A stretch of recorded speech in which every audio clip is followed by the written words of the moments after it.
Hello everyone and welcome back to my YouTube channel Amit Gupta classes once again. और आशा करते हैं आप सभी लोग अच्छे होंगे और पढ़ाई कर रहे होंगे। प्यारे विद्यार्थियों, आज का जो वीडियो है वो क्लास 10th के उन मैथ्स के विद्यार्थियों के लिए है जिन्होंने स्टैंडर्ड ले रखा है। यानी आज हम स्टैंडर्ड मैथमेटिक्स क्लास 10th के पेपर्स के रिव्यू के बारे में बात करेंगे। पेपर कैसा आया है, किस लेवल का है और कितने चैप्टर से कितने कितने क्वेश्चंस पूछे गए हैं, किस चैप्टर में ज़्यादा प्रायोरिटी दी गई है। ठीक है, तो इन सब चीज़ों के बारे में हम लोग डिस्कस करेंगे। इसके बाद जो अगला वीडियो होगा वो क्लास 12th के मैथ्स के पेपर को होगा। ठीक है, तो चलिए बिना देर के हुए स्टार्ट करते हैं। आज के पेपर को पहले चेक कर लेते हैं।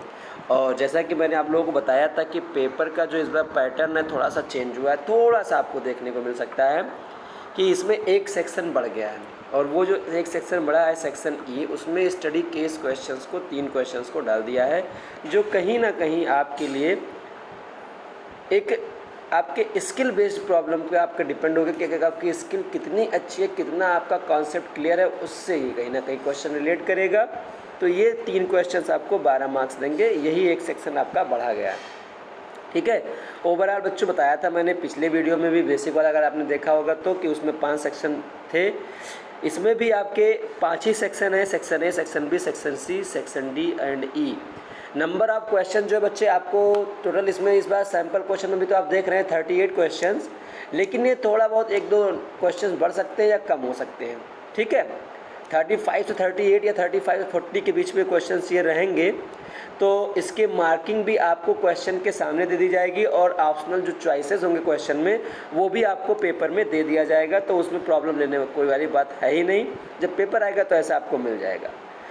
हम पेपर में बात ये करने वाले हैं कि पेपर किस लेवल का है, कैसा सैम्पल पेपर बनाया है, उसी के अकॉर्डिंग हम चेक करें कि बोर्ड के एग्ज़ाम में कैसा पेपर आ सकता है। ठीक है, ऐसा आप सभी को पता है कि 2019 में हमारा जो कोविड-19 स्टार्ट हुआ था 2019 में, तब से पेपर 2020 में हुआ नहीं।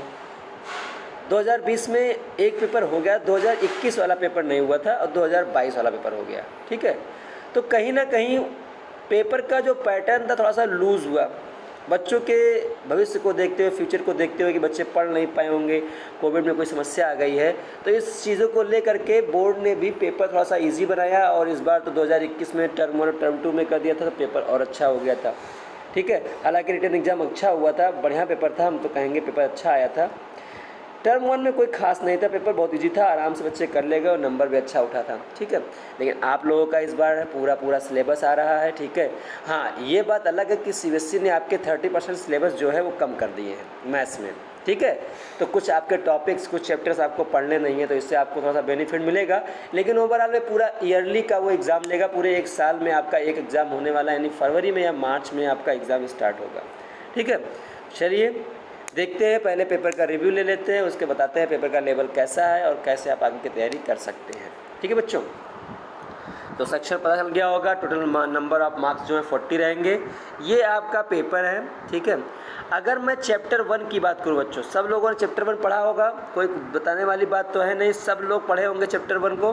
ठीक है, चैप्टर 1 जो है कहीं ना कहीं बच्चों रियल नंबर से रिलेटेड है। अब रियल नंबर्स में आपको इरेशनल नंबर प्रूव करने के लिए पूछा जा सकता था, एलसीएम एचसीएफ पूछा जा सकता था, terminating non terminating, Euclid division lemma, तो उसमें से टर्मिनेटिंग नॉन टर्मिनेटिंग तो आ रहा है नहीं, वो हट गया है, और यूक्लिड डिवीजन लेमा ये 2 टॉपिक हटा दिया गया है। इसका मतलब एलसीएम एचसीएफ और इरेशनल नंबर प्रूव करना ये दोनों ही आ सकता है। तो अगर मैं बात क्वेश्चन मनी करूँ तो चैप्टर 1 से रिलेटेड है बच्चों, देख सकते हैं आप चैप्टर 1 कि पहला क्वेश्चन ही आपका 1 चैप्टर का आया हुआ है। ठीक है, ऐसे क्वेश्चन नंबर आप 19 भी देखिए चैप्टर 1 से ही पूछा गया है। क्वेश्चन नंबर 19 की बात करें, देखिए असर्शन रीजन में पूछ ले रहा है। ठीक है, मैंने बताया था कि आपको इस बार 2 चीज़ें नई देखने को मिल सकती हैं प्रीवियस वीडियो में, असर्शन रीजन और स्टडी केस। ठीक है, हालांकि 2020 में भी स्टडी केस आया था, लेकिन इस बार का स्टडी केस है भाई बहुत बढ़िया, बहुत मज़ेदार क्वेश्चन आपके स्टडी केस से पूछा गया है, चाहे वो बेसिक में हो चाहे वो स्टैंडर्ड में हो, बहुत बढ़िया क्वेश्चन पूछा गया है स्टडी केस से। और असर्शन रीजन तो अभी फिलहाल के लिए ईजी लग रहा है सैम्पल क्वेश्चन पेपर में। तो 19 क्वेश्चन भी चैप्टर 1 से है आपका, 1 मार्क्स में 2 मार्क्स हो गए। और 26 अगर हम देखें, बात करें क्वेश्चन नंबर 26 की बच्चों, तो ये देखिए ये 3 मार्क्स में पूछ लिया है, यानी कहीं ना कहीं चैप्टर 1 जो है वो 5 मार्क्स का पूछा गया है। सैम्पल पेपर में। एक बार बता दूं बच्चों कि पेपर में नंबर ऑफ़ क्वेश्चंस घट बढ़ सकते हैं, किसी पेपर से ज़्यादा आ सकता है, किसी पेपर से कम से आ सकता है, ठीक है। तो आपको हर चैप्टर का तैयारी करना है, अच्छे से करना है, ठीक है। चलिए, अगर यहीं पर हम चैप्टर 2 की बात करें बच्चों, चैप्टर 2 में क्वेश्चन नंबर 3 और क्वेश्चन नंबर 27, देखिए 27 भी आपको दिख रहा होगा। ये आपका पॉलिनोमियल चैप्टर से आया हुआ है, 3 मार्क्स में एक ये है और एक क्वेश्चन नंबर 3 है आपका।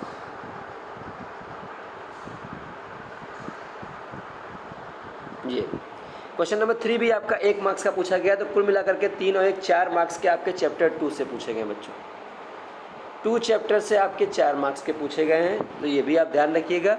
चैप्टर 3 की अगर वही बात करें हम बच्चों, linear equation, pair of linear equation in 2 variables की, तो इसमें क्वेश्चन नंबर 4 एक आया हुआ है। ऐसे क्वेश्चन नंबर 21 है जो पूछा गया है, चैप्टर 3 से का ही पार्ट है, वो देख सकते हैं आप लोग। वैल्यू फाइंड करना है, बहुत अच्छा क्वेश्चन है ये, और ये इतना इजी है कि बताया था मैंने कैसे तो करते हैं, ठीक है।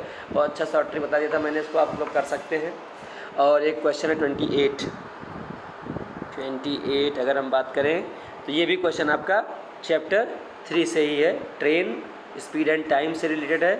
ये देखिए मनी एंड आइटम से रिलेटेड है। तो ये सब क्वेश्चन मैंने आपको हर एक टॉपिक से हर एक क्वेश्चन बताए थे, कैसे करना है कैसे नहीं करना है, और आशा करते हैं कि आप लोग अपने विद्यालय में भी पढ़ रहे होंगे, टीचर्स ने पढ़ा रखा होगा, ठीक है।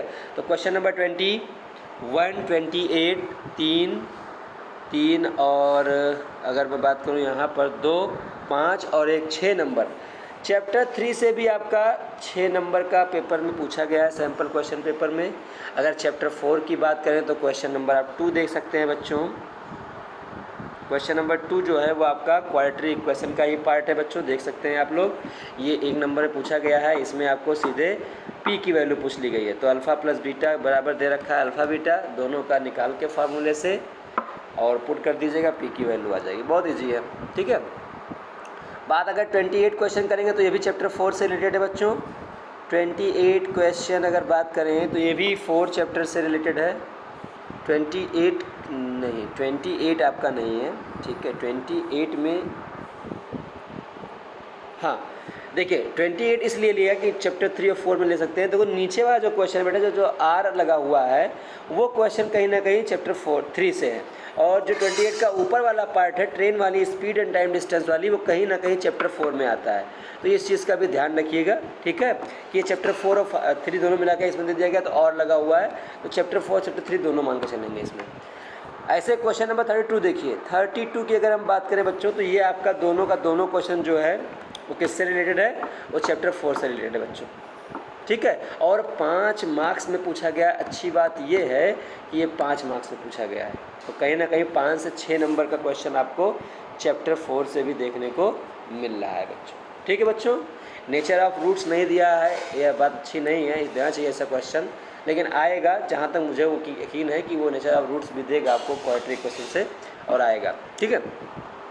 चैप्टर 5 में आपके स्टैंडर्ड में कोई खास क्वेश्चन नहीं पूछा है, लेकिन हाँ चैप्टर 5 का एक क्वेश्चन आपको स्टडी केस में डाल दे रखा है, और ये क्वेश्चन नंबर है 37 क्वेश्चन नंबर जो है ये आपका अरिथमेटिक प्रोग्रेशन पे डाल दे रखा है। इसमें 4 मार्क्स के क्वेश्चन है, इसमें 3 क्वेश्चन पूछे गए, 4 मार्क्स के हैं, ठीक है।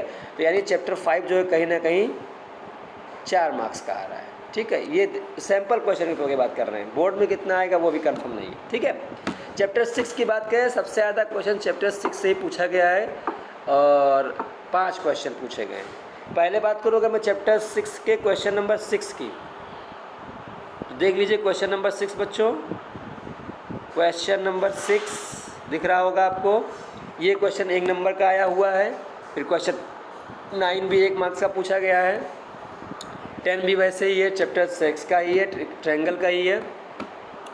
22 क्वेश्चंस, नंबर 22 ये भी आपका एनसीईआरटी के क्वेश्चन सारे के सारे हैं, आप कह ही नहीं सकते क्वेश्चन बाहर से पूछा गया है, पूरे भरे पड़े हुए हैं एनसीईआरटी के, पूरे सैम्पल क्वेश्चन पेपर में एनसीईआरटी क्वेश्चन ही भर के डाल दिया है, ठीक है। तो ये 22 भी आपका है, 3, 2, 5 मार्क्स। और 33 की बात करें बच्चों तो ये बीपीटी पूछ लिया है। अच्छी बात ये है कि ये बीपीटी पूछ लिया, देख लीजिए, ठीक है, सीधे बीपीटी पूछ लिया है बच्चों, और ये भी क्वेश्चन आपका पूरा एनसीईआरटी का भरा पड़ा है। 5 और 3 8 नंबर का कहीं ना कहीं ट्रायंगल चैप्टर से आ रहा है। बेसिक में भी चैप्टर 6 से 8 नंबर का पूछा गया था, इसमें भी पूछा गया है चैप्टर 6। ठीक है बच्चों, चलिए 7 की बात करें तो क्वेश्चन नंबर चैप्टर 7 के क्वेश्चन नंबर 5 देखें, चैप्टर 7 से आया हुआ है कोऑर्डिनेट ज्योमेट्री। 20 क्वेश्चन नंबर की बात करें तो ये भी चैप्टर 7 का ही है, इसको एसेसन रीजन में डाल के पूछ लिया है। एसेसन रीजन में आपको वो कॉन्सेप्ट क्लियर होना चाहिए, बुक अच्छे से पढ़ी होनी चाहिए, तभी आपको एसेसन रीजन समझ में आएगा। बात करें यहीं क्वेश्चन नंबर 36 की बच्चों, तो क्वेश्चन नंबर 36 जो है वो भी आपका चैप्टर 7 से ही पूछा गया है। और 36 में क्या है, ये एक स्टडी केस क्वेश्चन दिया गया और इस फ्लोर का जो डिज़ाइन है वो कुछ ऐसा दिखता है। बहुत आसान सा क्वेश्चन है, देखने में कितना टफ लग रहा है लेकिन बहुत इजी है। इसको जब हम आपको पढ़ाएंगे, जब आपको समझ आएगा, एग्ज़ाम पास आ जाएगा, तो आपको मैं इसका सोल्यूशन भी दे दूँगा। बहुत ईजी है और बहुत सारे हम लोग स्टडी केस क्वेश्चन को करेंगे भी, ताकि आपका अच्छे से तैयार हो जाए स्टडी केस। ठीक है, तो कहीं ना कहीं ये भी 4 और 2 6 एक 7 मार्क्स का क्वेश्चन ये पूछा गया है। ठीक है बच्चों, 7 क्यों 6 मार्क्स का, 6 मार्क्स का क्वेश्चन चैप्टर 7 से भी बच्चों आपका पूछा गया है। ठीक है, अगर वही बात करें चैप्टर 8 की, तो इसमें से भी 5 क्वेश्चन पूछे गए हैं कहीं ना कहीं ट्रायंगल के इक्वली। तो क्वेश्चन नंबर आप अगर पहले 7 देखिए, 7 क्वेश्चन की अगर हम बात करें बच्चों, तो 7 क्वेश्चन और 8 क्वेश्चन ये दोनों ही आपके टेक्नोमेंट्री के हैं। क्वेश्चन नंबर 18 की बात करें तो ये भी टेक्नोमेंट्री है बच्चों, दिख रहा होगा, 1 मार्क्स का ये पूछा गया है। क्वेश्चन नंबर 25 की बात करें बच्चों, तो ये भी आपका 25 भी आपका देखिए 2 मार्क्स से पूछा गया, 3 2 5। और 29 की अगर बात करें तो ये भी क्वेश्चन आपका 3 मार्क्स का पूछा गया, 5 3 8 मार्क्स का। कहीं ना कहीं चैप्टर 8 भी आपका 8 मार्क्स का आ रहा है बच्चों। ठीक है, यानी चैप्टर 6 के इक्वलिटी में ही ये दिख रहा है। चैप्टर 9 की बात करें तो एक क्वेश्चन डाला है, वो भी आपका स्टडी केस है बच्चों, हाइट एंड डिस्टेंस का क्वेश्चन है। चैप्टर 9 एप्लीकेशन ऑफ टेक्नोमेंट्री, ये हाइट एंड डिस्टेंस का क्वेश्चन डाल दिया गया है। फिगर बना लेंगे तो आपका सारा क्वेश्चन हल हो जाएगा। 4 मार्क्स का पूछा गया है चैप्टर 9। ठीक है बच्चों, चैप्टर 10 की बात करें तो चैप्टर 10 से question number 11, question number 11, question number 12।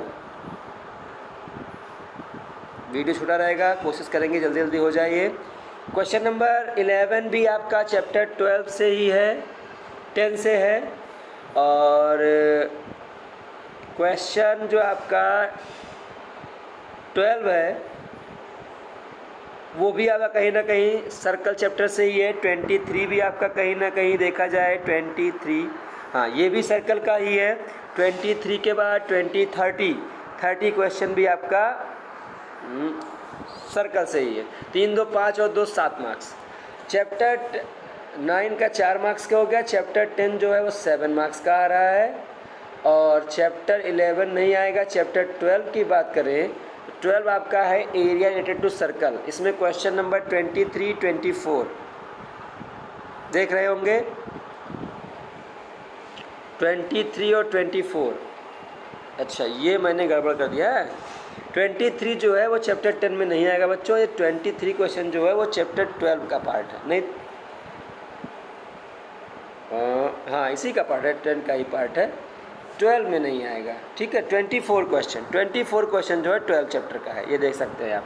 2 marks से पूछा गया है और एक क्वेश्चन आपका 15 होगा, देख सकते हैं आप। तो ये भी क्वेश्चन 1 मार्क्स का है। 2 1 3 मार्क्स का चैप्टर 12 से पूछा गया है कहीं ना कहीं, ये ध्यान रखिएगा। चैप्टर 13 की अगर बच्चों बात करें हम, सरफेस एरिया एंड वॉल्यूम की, तो इसमें 2 क्वेश्चन पूछे गए। क्वेश्चन नंबर 13, एक ये क्यूबाइड का सरफेस एरिया पूछा है और एक क्वेश्चन नंबर 34, यानी 5 मार्क्स का क्वेश्चन है, यानी 5 और 1 6 मार्क्स का पूछा गया है। ठीक है, चैप्टर 13 से 6 मार्क्स का। 14 की बात करें बच्चों हम लोग, तो चैप्टर 14 से क्वेश्चन नंबर 35 16 और 14 और 16 पहले देखेंगे बच्चों हम लोग। 14 क्वेश्चन, तो ये 14 क्वेश्चन में डिफरेंस मीन मीडियन मोड का दे रखा है, मीडियन एंड मोड का, और डिफरेंस मीडियन एंड मीन का पूछा है। 1 मार्क्स का ये आया हुआ है। क्वेश्चन नंबर 14 के बाद 16 देखिए।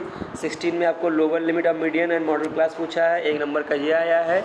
और क्वेश्चन नंबर 35 पे आ जाएँ तो 35 में आपका 5 मार्क्स का क्वेश्चन है ये। 5 2 7 मार्क्स का चैप्टर 14 से पूछा गया बच्चों। ठीक है, तो और चैप्टर 15 की बात करें तो क्वेश्चन नंबर 17 और 31 पर देख लेते हैं क्या है 31 में।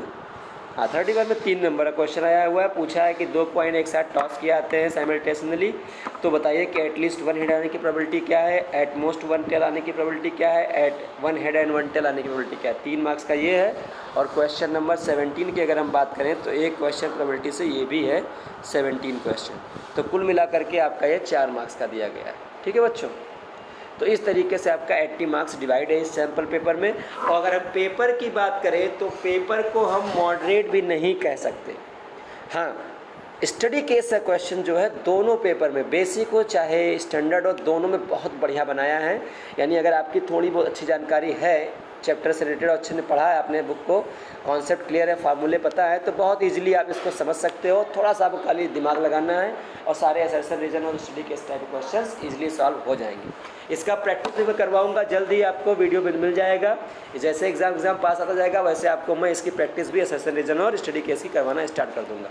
ठीक है बच्चों, अभी हम पेपर का रिव्यू इसलिए ले रहे हैं कि ताकि आपको एक कंफर्म हो जाए सब पेपर आ गया है, तो आप एक बार चेक कर लें, सेटिस्फाइड हो जाए कि पेपर आप पहले ये हल कर पा रहे हैं कि नहीं। कम से कम 5 से 6 सैम्पल क्वेश्चन पेपर ज़रूर सॉल्व कर लीजिएगा। दोनों सैम्पल पर कैसे सॉल्व करना है इसका वीडियो मैंने अपने चैनल पर दे दिया है। बेसिक का बना दिया मैंने, रिव्यू ले लिया, स्टैंडर्ड का भी रिव्यू ले लिया, मार्क्स बता दिए किस चैप्टर से कितने आ रहे हैं। ठीक है, ओवरऑल इस पेपर की बात करें तो इसको हम मॉडरेट, बहुत बढ़िया मॉडरेट नहीं क्योंकि अच्छे लेवल का मॉडरेट एवरेज में आया। हाँ, ये इजी लेवल के पास में है, लेकिन कुछ क्वेश्चन आपको अच्छे देखने को मिल सकते हैं जैसे स्टडी केस में और क्वेश्चन नंबर 34, 33 ऐसे टाइप के। ठीक है, तो बस जान लीजिए कि ये एवरेज के आसपास है, यानी कहीं ना कहीं इजी के लेवल तक का है, आप आसानी से कर सकते हैं। अगर स्टैंडर्ड का स्टूडेंट है तो ऐसे क्वेश्चंस को बहुत इजीली वो सॉल्व कर सकता है। हाँ, बेसिक के लिए ये हम मानेंगे कि उसका मॉडरेट है या टफ कह सकते हैं बेसिक के लिए, अदरवाइज़ बेसिक वाले भी इसको इजीली कर सकते हैं, कोई खास नहीं है। बेसिक के लिए मॉडरेट रहेगा लेकिन स्टैंडर्ड के लिए इजी मैं मान के चलता हूँ कि ये क्वेश्चन पेपर इजी है। ठीक है, और इसको आसानी से वो लोग कर सकते हैं। हाँ, एक खास बात ये है बच्चों कि इस बार speed time, boat and stream, ठीक है, money related problem, items related problem, ये सब क्वेश्चन इस बार पूछे जा रहे हैं। तो अच्छे से आप लोग चैप्टर 3 और 4 तैयार कर लीजिएगा वर्ड प्रॉब्लम, ताकि कहीं पर कन्फ्यूज़न ना रहे। ठीक है बच्चों, तो इस वीडियो में इतना ही रखते हैं बच्चों। आपको बताइएगा कि ये पेपर का रिव्यू कैसे लगा और कितना आपको समझ में आया, और क्या आपने इस पेपर के सारे चैप्टर्स के बारे में मार्क्स पता जान गए, कितने कितने जो मैंने बोला आपको पता हो गया। अगर सब कुछ पता हो गया तो प्लीज़ मुझे कमेंट के थ्रू जरूर बताइएगा। चलिए मिलते हैं, नेक्स्ट आपका क्लास 12th का रिव्यू रहेगा और कुछ नए वीडियोज़ के साथ जो आपके लिए बेनिफिट देंगे आपके आने वाले बोर्ड एग्ज़ाम में, जल्दी लेकर आपके पास आएंगे। तब तक के लिए आप लोग रेस्ट करें, एंजॉय करें। Have a good day to all of you.